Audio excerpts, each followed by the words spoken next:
Oi, para você que está assistindo, tudo bem? Eu queria, em primeiro lugar, agradecer o teu tempo disponível, o teu desejo de aprender e de estar aqui conosco nessa jornada. É fundamental também agradecer a Daniele, a Silvia e o Sidney, que tocaram aí toda a estrutura para que essa jornada pudesse acontecer. E obrigada a vocês, obrigada pelo convite. Eu entendo esse convite como uma oportunidade de dividir, de compartilhar um pouquinho sobre o meu trabalho, sobre as minhas reflexões, enfim. E eu espero que você possa aproveitar algo desse compartilhamento de hoje para os teus projetos, da tua vida, e que teu ano novo aí seja próspero, seja bom.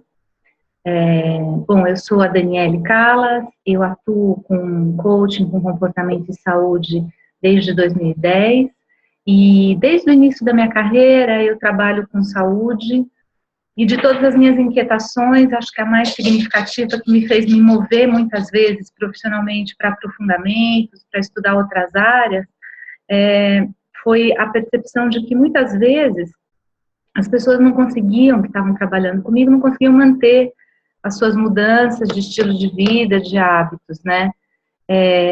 E até acontece a mudança, mas ela não é sustentável. Então, isso fez com que a minha formação fosse sendo complementada por várias áreas da psicologia, da psicologia comportamental, do coaching, né? E o coaching foi a ferramenta que permitiu que eu juntasse os pontos, né, entre educação e terapia, para que eu pudesse ajudar as pessoas a compreender quais são os seus gatilhos de mudança, como é que eu conecto, né, os meus projetos de vida com os meus valores, com os meus sonhos. Acho que esse é um grande diferencial do projeto de coaching.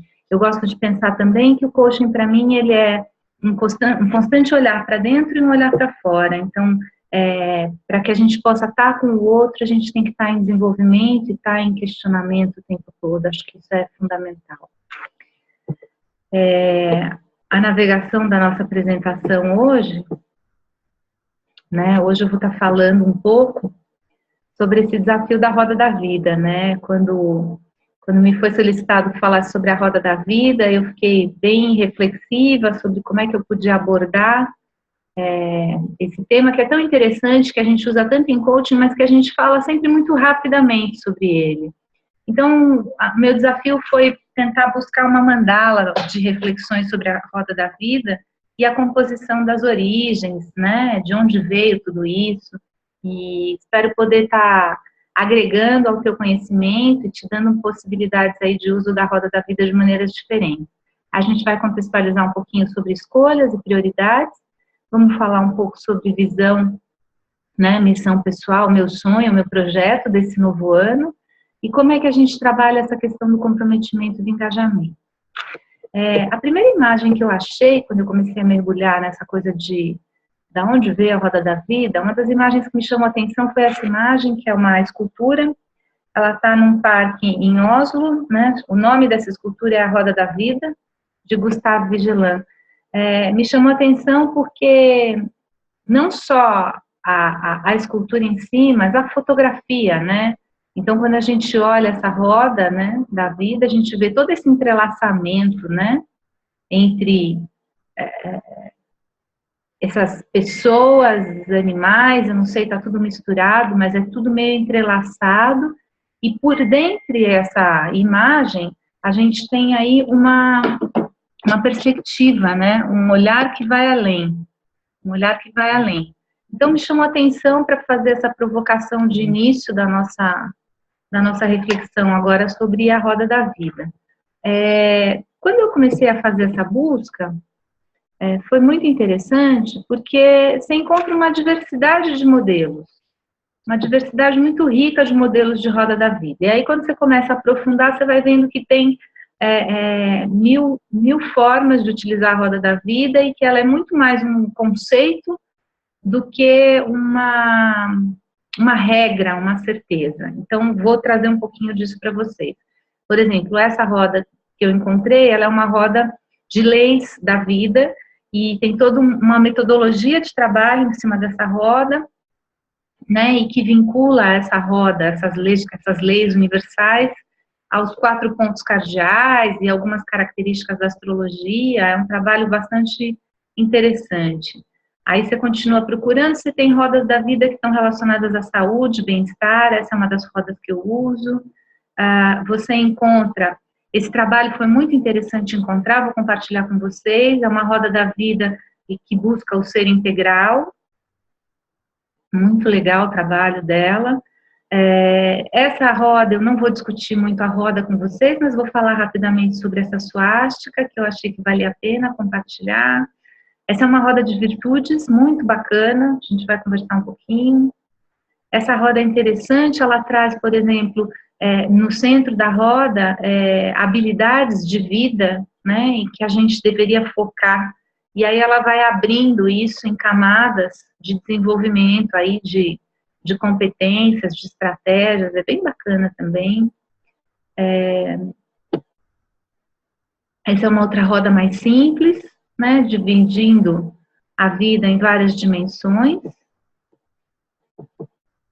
Aquela anterior é a roda da vida budista, que a gente vai começar por ela já já. Essa é uma outra roda da vida mais conhecida também por nós, né, de novo as dimensões aí divididas.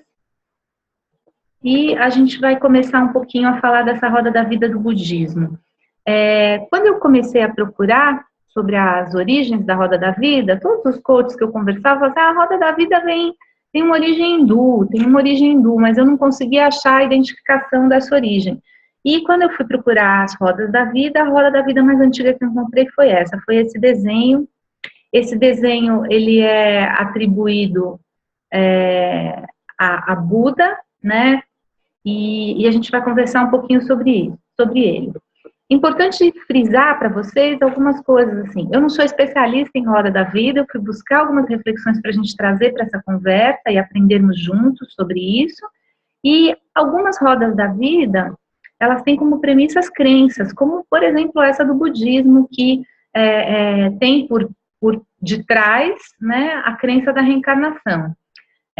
Não é isso que a gente vai discutir aqui. O que a gente vai discutir aqui são as metáforas possíveis de aprendizagem sobre essas rodas e esses materiais que a gente está trazendo para a conversa. Então, seja essa a tua crença ou não, o convite é para você ampliar a visão e aí poder experimentar, aprender com as metáforas que essas mensagens nos trazem, né?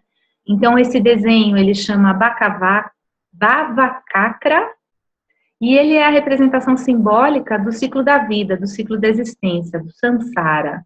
Quando a gente fala ciclo da vida, ciclo da existência, a gente está falando desse ciclo permanente de nascimento, morte e renascimento, né? Então, vamos só dar uma olhada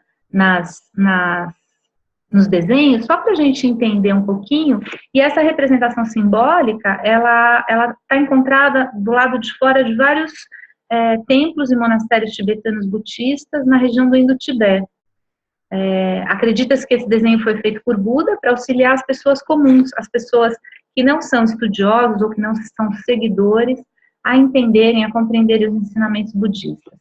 Então, quando a gente começa a olhar essa roda, a gente vê que a gente tem ali no centro, né, da roda a representação dos 3 venenos da ignorância, apego e aversão. A segunda camada, o segundo layer ali, ele representa o karma, né? A lei da causa e efeito. A terceira camada, que já é maior, ela apresenta os 6 reinos do ciclo da existência. A gente vai falar um pouquinho sobre esses 6 reinos, né? Em cima, na parte superior, a gente tem os 3 reinos superiores. É o reino dos deuses, o reino dos semideuses e o reino dos humanos. Na parte inferior, a gente tem os reinos inferiores, o reino animal, o reino dos fantasmas famintos e o reino do inferno. De maneira geral, cada reino é o resultado de uma das 6 principais emoções negativas: o orgulho, a inveja, o desejo, a ignorância, a ganância e a raiva. Essa é a terceira camada, a gente está falando dos 6 reinos. A quarta camada, ela representa as 12 nidanas, que apresentam o processo de causa e efeito em detalhes. Vamos falar um pouquinho dessas 12 nidanas, né? A gente pode ver esses espacinhos na última camada da roda, né? Cada pedacinho ali é uma nidana. Essas sessões, né? Elas apresentam o processo de causa e efeito em detalhes, né? Da mesma maneira que a gente viu a representação do karma na segunda camada, nessa camada a gente vê isso em detalhes e a gente pode observar essas 12 sessões externamente ou internamente. Então, no nível externo, essas 12 sessões elas podem ser vistas operando através de várias vidas, justamente com o ciclo renascimento e morte, né? E nesse caso, essas sessões mostram como as vidas passadas influenciam a vida atual.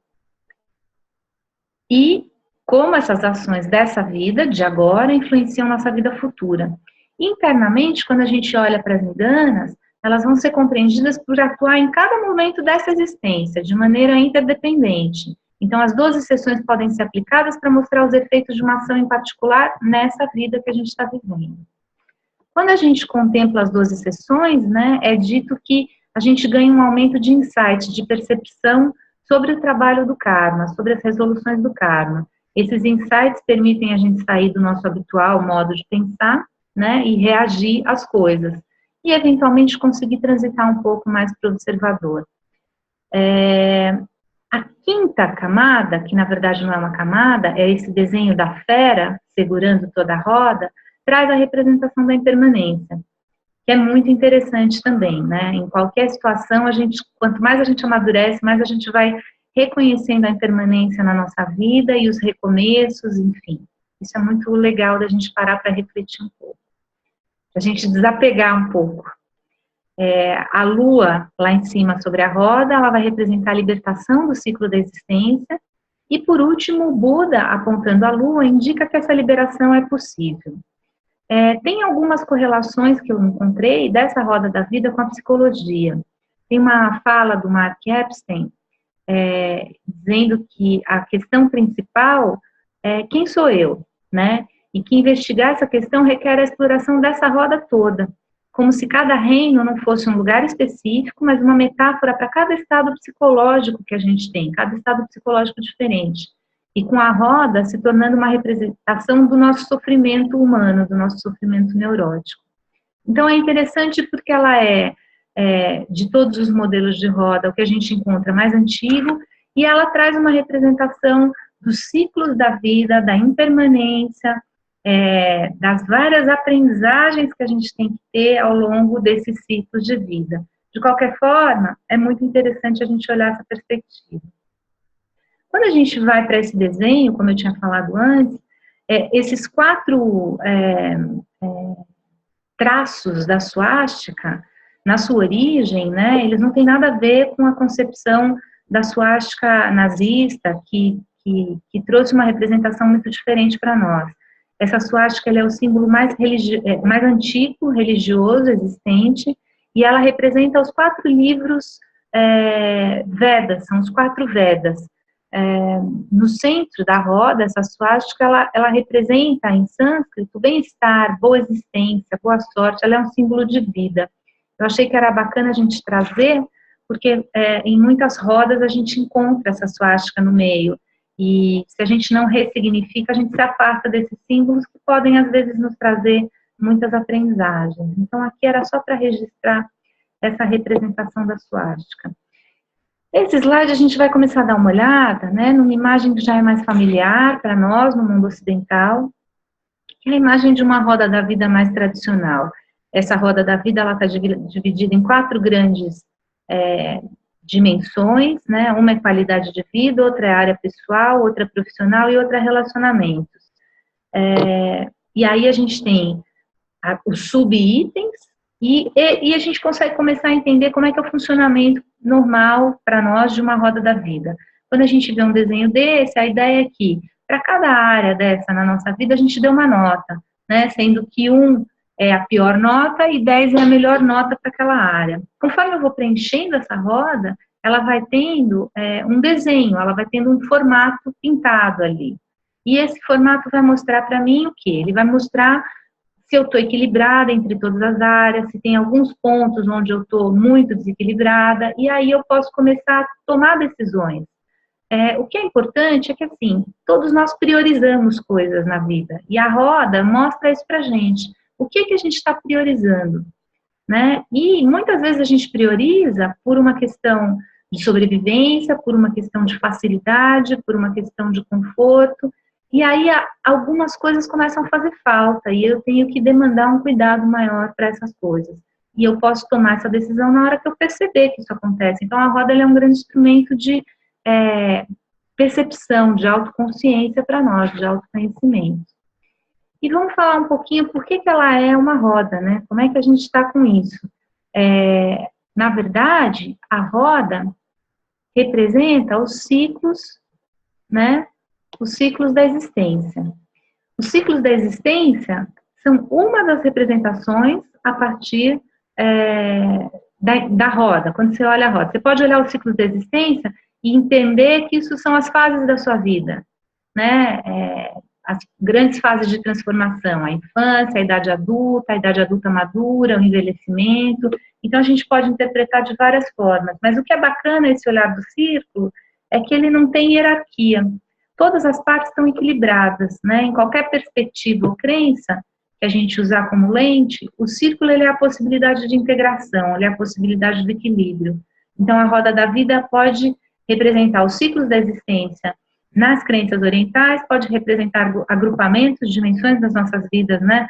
Nas nossas percepções mais ocidentais, e pode representar um meio de aprendizagem sobre nós mesmos, é isso que é importante.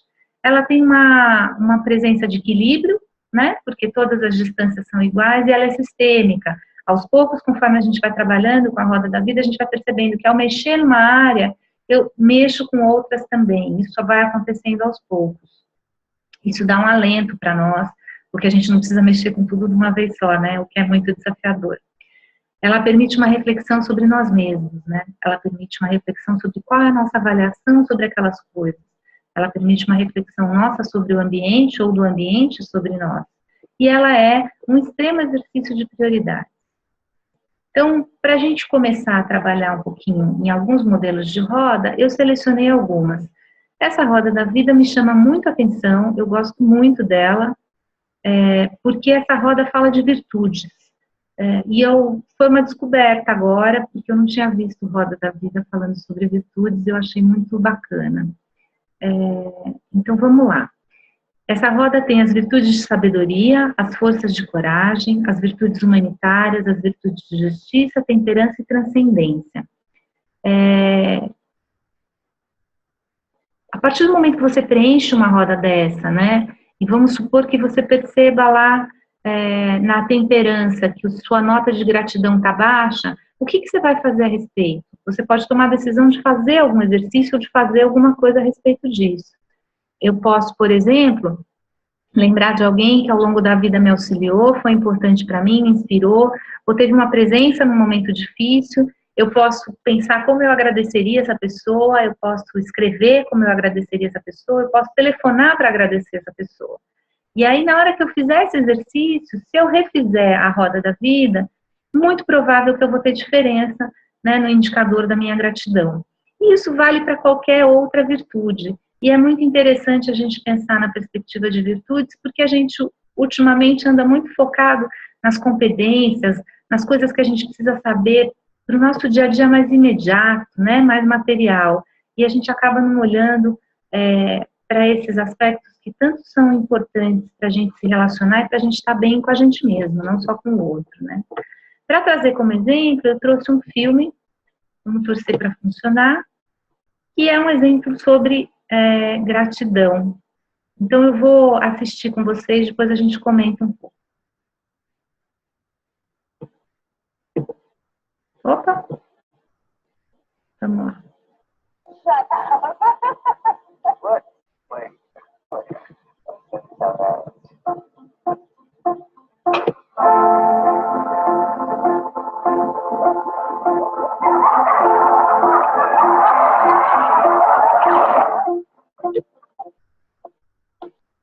What makes you happy? Having fun? Hanging out with friends? Delicious food? Making money? to this. Psychologists have scientifically proven that one of the greatest contributing factors to overall happiness in your life is how much gratitude you show.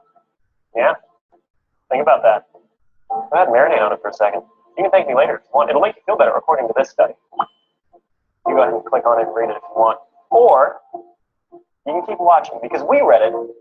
We thought it might be fun to test out for ourselves. We gathered a selection of volunteers to act as our subjects. First, we gave them a test. They didn't know what we were looking for, but it gave us a pretty good idea of their current level of happiness. We asked them to close their eyes and think of somebody who was really influential in their life, somebody who did something really amazing or important for them. We had them write down as much as they could about why this person was so important. Now, a lot of them thought at this point the experiment was over, so we really put them on the spot, tried to get them to call that person and read what they wrote about them. Thank you, Jessica. We're going to have you call your mother. So who is that right person for you? Person is my sister, Erica. We're going to give Erica a call. Okay. Who'd you end up picking? A friend of mine, Craig Ames. My name is Dora. Accounting instructor. Really? Is this somebody you're still in touch with today?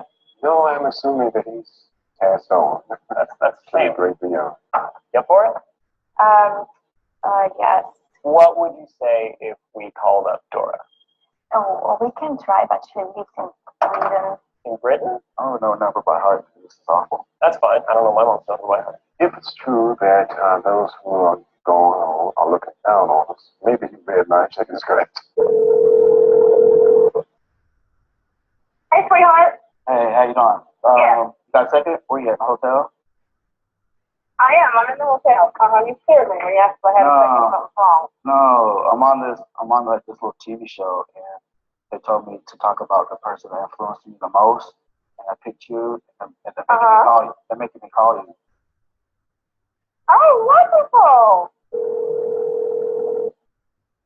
Hi, you've reached Craig. I'm not here right now. At the tone, please record your message. Oh, come on. Hello? Hi. Hi, Erica. It's me. All right, so I got to read you this paragraph. Can you hear me? Yes, I can. Go ahead, sweetheart. All right, the person that influenced me the most would be my mother, Marlo Dawson. She is a single mother of two. She is a very hard worker and dedicated to her family. Hey, Craig. This is Lily. This is going to be a funny little voicemail, so I hope you enjoy it. I'm so sorry for calling you at 4 o'clock in the morning. I have to read this to you, okay? And you can't say anything, or I don't know. You can respond, but I probably will just go. Okay? Is everything okay? Yes, but I have to read this out loud to you. The person who has had the biggest impact on my life, outside of Jesus Christ, who is responsible for my existence, was my college accounting instructor. He had a joy and enthusiasm for his job like no other teacher I have ever known. I love her to death, and she keeps me going with positive talk. She is a woman that knows what she wants and won't give up until it is what she wants. Oh, something. I don't know what. I'm about to cry because it's so beautiful. I have to say that it's wonderful. I first met Craig on an independent feature film set in Whitefish, Montana. I recently have been sending Craig a lot of positive thoughts as he suffered a series of health problems. Despite his medical problems, he's continued to work and take pleasure in the small things in life, like sitting quietly with his wife Janine on the porch. Erica is my older sister and my best friend. Sometimes it even feels like we are twins. She's my #1 fan and my #1 supporter. She makes me happy because despite all my mistakes and my decisions, she still loves me no matter what. Your friendship is everything. And you are one of the most important person in my life. Even when she has a kid and many children, I will love her more than her kids. Okay, maybe not. I will never forget when she flew 3,000 miles at the drop of a phone call to save me from a breakup. I'm being blessed to have a son like you. I love you. Bye.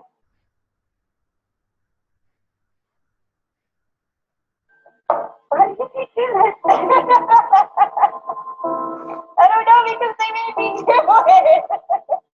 Thank you for picking up. Bye, sweetie.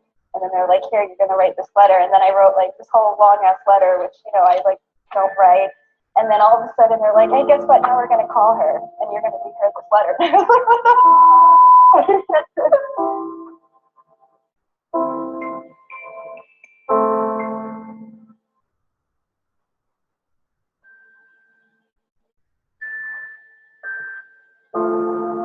we let them go, we gave our subjects one more happiness test. Now we mixed up and rephrased the questions so they didn't know they were taking the same test twice.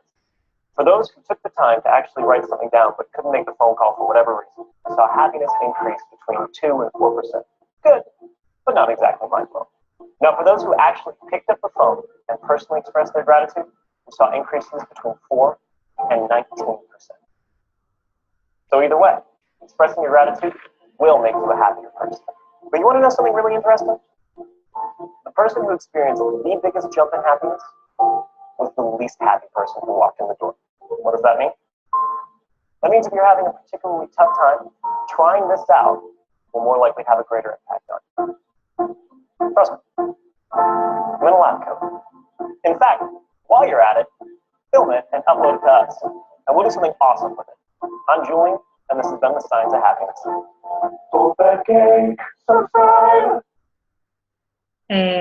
Então aqui a gente começa a ter uma ideia do que a gente pode fazer a partir de uma roda da vida, né? Que a roda da vida é só um meio para a gente fazer descobertas e para aí a gente caminhar em direção a um outro nível de bem-estar, né? Essa é uma roda da vida simples, vamos continuar, tá bom? Essa é uma roda da vida simples, que tem ali as divisões das áreas da vida, então carreira, dinheiro, saúde, amigos e família, crescimento pessoal, né? Como vocês estão podendo perceber, a gente vai montando a roda da vida do jeito que ela vai ser útil para nós. Essa roda da vida é muito interessante porque ela foi encontrada dentro de uma metodologia educacional, um sistema de ensino adotado em várias escolas no Paquistão, me chamou muito a atenção. Ela vai do centro para a periferia, então ela começa no centro, né, chamando habilidades da vida, né, em que a gente deve focar, e é muito interessante porque ela divide em quatro áreas do corpo, né, então saúde, coração, mãos e cabeça. E aí, cada parte dessa tem mais 2 subdivisões de desenvolvimento de habilidades. Então, quando você vai para as mãos, no quadrante direito superior, você tem lá doação, né, dar, dando e trabalhando. E dentro dessas 2 competências, você tem as ações que são possíveis. Então, você já tem serviço comunitário voluntário, liderança, cidadania responsável, contribuições para grupos. Quando você vai para trabalho, né, habilidades de marketing, trabalho em equipe, automotivação, e assim vai para a roda inteira. Então, ela vai do centro para a periferia, jogando a gente lá para a periferia para descobrir quais são as competências que a gente tem que desenvolver, em quais áreas, nessa perspectiva deles, que são habilidades essenciais aí e alvo para o desenvolvimento na vida. E eu achei muito legal isso ser trabalhado em escolas, né, com crianças, porque, pelo menos na minha geração e na minha história, eu não fui exposta a isso muito cedo, né, a esse tipo de visão de longo prazo, e isso faz muita diferença na vida do jovem, né, a gente sabe que faz. Então, achei bem bacana. Essa é uma outra roda da vida, da Vanessa Canever. Eu encontrei essa roda da vida dentro da dissertação de mestrado da Vanessa, em que ela faz ela discute uma contribuição do budismo para a autoconstrução do ser humano. E para a autoconstrução de que maneira? De maneira integral, né? Olhando para essa inteireza. Então, a partir desse estudo todo que ela fez, ela aplicou essa roda da vida com as pessoas que ela estava avaliando e fez toda uma análise. Ela dividiu em dimensão emocional, espiritual, racional e social.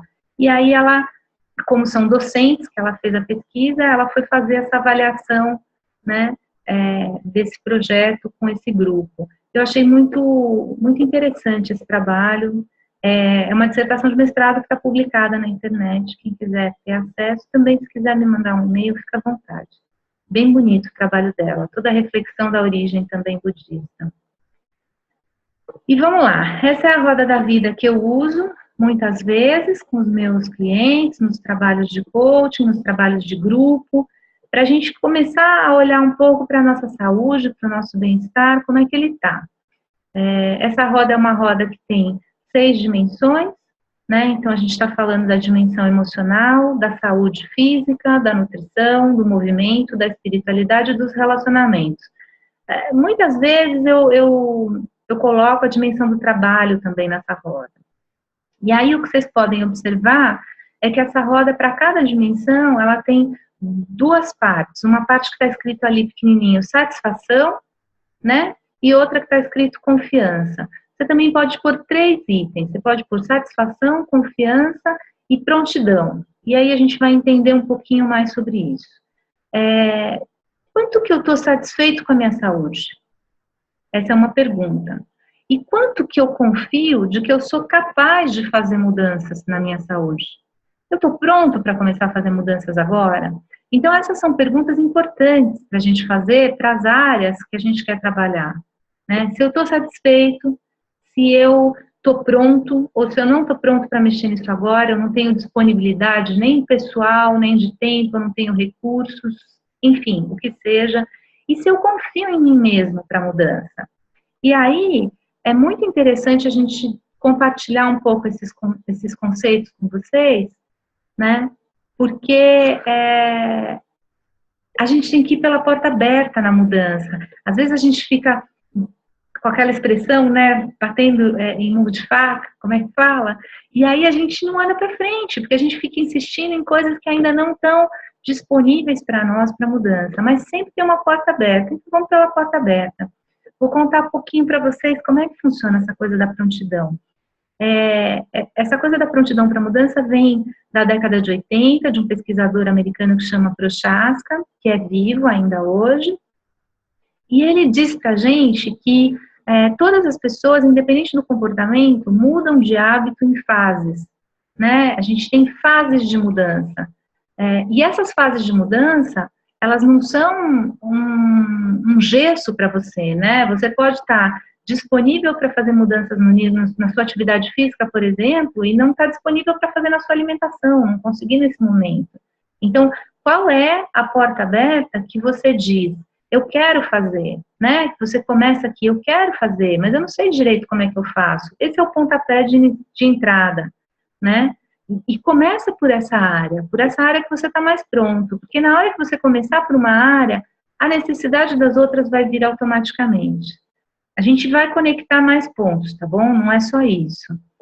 E aí, a outra questão que é muito importante, que é a questão da confiança, que é a questão da autoeficácia, e que ao preparar essa apresentação eu lembrei dessas cenas, né, do Kung Fu Panda. Eu não sei quem assistiu, eu vou fazer um breve resgate aí do filme. Então, o urso panda, o Po, ele era um panda que foi adotado por um ganso, e o ganso, que é o pai dele, vendia macarrão, vendia sopa de macarrão. E na família do ganso, vender sopa de macarrão era um legado. Todos os ancestrais vendiam sopa de macarrão e eles tinham toda uma história com relação ao ingrediente secreto da sopa de macarrão. Mas o Po, ele sonhava com Kung Fu, ele não queria saber de macarrão. Então ele trabalhava com o pai, ele ajudava o pai, mas ele ficava sonhando com as histórias do Kung Fu. E na aldeia, na vila que eles moravam, tinha um templo no alto da colina, que era onde treinavam Kung Fu os 5 furiosos, que eram 5 guerreiros super bons em Kung Fu, e o mestre, que era o mestre Shifu, e um outro mestre, que era também o mestre mais antigo deles. Num determinado momento, na aldeia, corre-se a notícia de que vai ser escolhido o dragão guerreiro. O dragão guerreiro é o guerreiro mais poderoso de Kung Fu de todos os tempos e que é invencível. E só o dragão guerreiro vai poder ler o pergaminho do dragão. Então, toda a vila se mobiliza e sobe a colina, sobe todas as escadarias para assistir a escolha do mestre para quem é o dragão guerreiro. E todo mundo achando que é um dos 5 furiosos. E o Po, com esse tamanho dele, tem maior dificuldade para subir, o pai ainda manda ele subir com o carrinho de sopa para ele vender mais sopa, e ele vai todo atrapalhado. Quando ele chega lá em cima, já fechou a porta. Quando fechou a porta, ele começa a achar um jeito de entrar. Até que vai, e ele encontra um monte de fogos de artifício do lado de fora, se amarra nos fogos, acende e cai dentro da arena onde está sendo feita a escolha do dragão guerreiro, na hora que o mestre está escolhendo a pessoa, e o mestre aponta para ele como dragão guerreiro. O outro mestre, que treina os 5 furiosos, fala, não, mas ele não pode ser o dragão guerreiro, né, o mestre Shifu. E aí o mestre Yogurt fala, não, ele não há erros, né? Ele caiu aqui, ele é o dragão guerreiro, você tem que treiná-lo. E o mestre Shifu fica muito aborrecido, porque como é que ele vai treinar, né, um panda gordo, comilão, preguiçoso? E aí no fim ele aceita treinar o panda, e o panda, depois de treinado, né, vai receber o pergaminho. E aí o panda pergunta para ele, o que acontece, mestre Shifu, quando eu leio o pergaminho? O mestre fala, ninguém sabe, mas a lenda diz que você ouvirá até mesmo o bater de asas das borboletas e enxergar lá luz nas cavernas mais profundas, sentirá o universo em movimento ao seu redor. Leia e se torne o dragão guerreiro. Ele abre o pergaminho e dá um grito. Dá um grito porque o pergaminho está em branco. E aí o Shifu, que é o mestre que treinou ele, fala que não entende, nenhum deles entendem, só que está chegando na vila, na aldeia, uma ameaça muito grave, que é um fugitivo de uma prisão de alta segurança, que é o Tai Lung, e ele vem para tirar satisfação com o mestre Shifu, que treinou ele e que depois abandonou ele. Nessa hora que eles percebem que o pergaminho do dragão não adicionou poder especial nenhum ao Po, e eles ficam sem esperança, eles resolvem evacuar a cidade toda e descem do vale para evacuar a cidade, e o mestre Shifu fica para esperar o Tai Lung, que é o fugitivo. Nesse momento, o Po encontra com seu pai, o ganso, lá embaixo da vila. E o pai imediatamente coloca novamente no Po o avental para vender o macarrão. E aí fala para ele, né? Nós nascemos para fazer macarrão, está em nossas veias. E ele fala para o pai, não sei, pai, às vezes nem acho que sou seu filho. O pai diz que tem que dizer uma coisa, o ingrediente secreto da sopa, né, da sopa de macarrão, ele quer contar para o Pooh o ingrediente secreto. E aí ele fala para o Pooh que o ingrediente da sopa é o nada. E aí o Pooh se surpreende, fala assim, como assim o nada? Daí o pai fala, para tornar uma coisa especial, você tem apenas que acreditar que ela é especial. E nesse momento o Pooh abre o pergaminho, e o pergaminho reflete a cara dele mesmo. E ele entende que ele é aquilo que ele acreditar que ele pode ser. E nesse momento ele fala, eu não sou um panda gordo, ele fala, eu sou o panda gordo. Então, brincadeiras à parte, né, toda essa mensagem do panda, para a gente resgatar o que significa autoeficácia. Né? Quando a gente está falando de autoeficácia, a gente está falando da crença de que nós somos capazes de mudar. Se a gente não acredita que a gente é capaz de fazer uma mudança em alguma área da nossa vida, a gente não vai para lugar algum.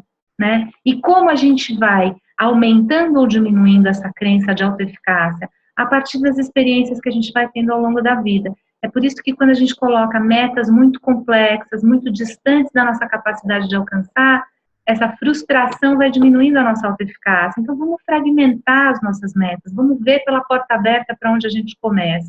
Aí a gente consegue, então, caminhar para algum lugar. Então, foi só uma aprendizagem a partir de um filme que é muito bacana. Quem não assistiu, quiser assistir, enfim. Então, o que eu faço com uma roda da vida? Né? Eu vou fazer o preenchimento da roda da vida e vou perguntar, inicialmente, o que eu gostaria de avaliar? O que eu gostaria de conhecer sobre mim mesmo? Né? Como eu me sinto a olhar a minha roda preenchida? Nesse momento, eu estou fazendo um convite para você estruturar uma roda da vida sua, colocar as dimensões que você quer avaliar e ir pintando do centro para a periferia para entender a que áreas você dá mais prioridade, a que áreas você dá menos grau de energia, né? Das áreas menos valorizadas, alguma é muito importante para você, né? Para você alcançar seus sonhos, seus desejos, né? Para você se conectar com o seu propósito. Depois que você faz essa aprendizagem, essa autoavaliação, qual que é a área que você está disposto a melhorar? Começa a desenhar como é que você se vê sendo melhor nessa área. Quais os comportamentos que você gostaria ou deveria estar realizando para que você rotineiramente estivesse equilibrado nessa área e tivesse um maior bem-estar? Um exemplo disso é, se uma das áreas que você escolheu é a dimensão financeira, quais comportamentos você deveria realizar continuamente para ter mais equilíbrio? Controlar semanalmente seus gastos, fazer mensalmente uma avaliação de despesas e receitas e ver aonde o dinheiro está indo, tomar decisão sobre o que reduzir. Veja, tudo isso é um convite para um aumento do nível de consciência, porque na hora que eu estou consciente das coisas que estão acontecendo, eu estou presente, eu consigo trabalhar nisso. Só que eu vou trabalhar nisso na medida que isso tiver sentido para mim, na medida que isso tiver propósito, né? Essa para mim é uma das grandes armadilhas da mudança de comportamento. A gente está tão acelerado na vida e fazendo tanta coisa ao mesmo tempo que a gente se move muitas vezes num piloto automático. E às vezes eu me movi pelo desejo de outras pessoas, ou do ambiente que eu estou, ou de pressões que eu sofri. Não por aquilo que bate lá dentro, aquilo que sou eu mesma, aquilo que me identifica, aquilo que me deixa autêntico, né? Então, a gente precisa parar com essa ilusão de sobrevivência, de que eu preciso fazer, por quê, e parar um pouquinho, meditar naquilo que te faz sentido. Qual que é o teu propósito? O que você quer da vida? Como você se sente melhor? E aí sim, você vai tomar decisão sobre que áreas da vida você quer desenvolver. Não a partir de uma perspectiva externa, né? E esse é meu convite para o seu melhor ano novo. Qual é o teu propósito? O que te move? O que te encanta? O que te deixa feliz, sereno, pleno? Na hora que você conseguir responder essa pergunta, aí todas as rodas da vida que você fizer vão ser muito produtivas para você. Se você não conseguir, a gente continua trabalhando no superficial. Então, qual que é o sonho? Né? Qual que é o sonho? Qual que é o desejo? Como é que você vê lá no horizonte? Como é que você vê a sua vida melhor? Né? Como é que você se vê nessa vida melhor? Você pode estar falando de várias coisas, você pode estar falando de coisas simples, né, que muitas vezes a gente não consegue fazer, por exemplo, passar mais tempo em família, ler mais sobre coisas que não estão relacionadas ao trabalho, se alimentar de maneira mais saudável, fazer uma horta, enfim, coisas simples que te dão prazer, que te dão significado e que podem ser algo que você quer alcançar, ou podem ser coisas que você tem que fazer no meio do caminho para chegar naquela visão, né? Então, eu tenho um sonho, eu tenho um desejo, e aí eu vou passo a passo. Como é que eu dou o primeiro passo para chegar lá? Né? Qual é a primeira escolha, qual é a primeira área que eu vou mobilizar recursos para priorizar um pouco aquela área? Porque agora eu tenho efetiva consciência de que se eu trabalhar essa área, eu vou atingir o meu propósito, eu vou atingir meu sonho. Tem algo maior por trás. Não é o exercício pelo exercício, é o exercício porque eu quero fazer uma trilha, eu quero fazer uma caminhada, eu quero poder brincar com os meus netos. Qual que é o sonho? Onde é que você está vendo a tua realização de uma vida mais plena? Né? E aí você vai ampliando esses pequenos passos até você chegar nessa visão. Né? Pensa num projeto de vida que você quer sustentar. Pensa num projeto de vida que você quer verdadeiramente para você. E aí começa a fazer escolhas, né? Isso é fundamental. Isso é fundamental para a gente sair desse aprisionamento como é que eu posso dizer? Um aprisionamento de estereótipos, um aprisionamento de como cada um tem que ser a partir da cultura e não a partir de dentro de nós mesmos.